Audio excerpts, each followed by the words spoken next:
पुणी थे आपण स्वागत भास्कर न्यूज को मु रिपोर्टर विश्वजित कैमेरामैन परिया सहित आज आम पहुंची जाइए मांडिया ग्राम जो खेली ज्वर आतंक चलतु पचारि ना से ग्राम जड़े आदिवासी को किभली भाव से ज्वर में पीड़ित अच्छा चलतु पचारि ना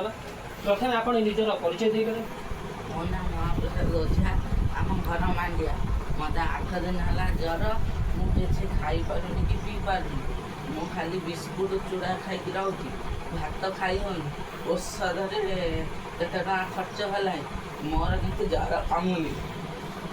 देखो बर्तमान केमी जो मांडिया ग्राम ज्वर आतंक खेली जाइए से विषय जो ज्वर किभली भाव है आप ज्वर आतंक किभली आम ग्राम खेलीगला से विषय किसी कहींपर मु तो किसी जानी किसी कहींपर ग्राम विषय सी किसी जानी ना जेहेतु सब स्कूल जावासा करती से जो छोट पिला किसी कहींपर आपण मत सावधान रुहतु ज्वर आतंक किभली भाव खरा माने खेल जापे बर्तमान बसार टाइम आप निज पाखे सब ज्वर मेडिसिन कि थंडा मेडिसिन रखु ना ज्वर पीड़ित हो आप भी पीड़ित हो पारती। धन्यवाद।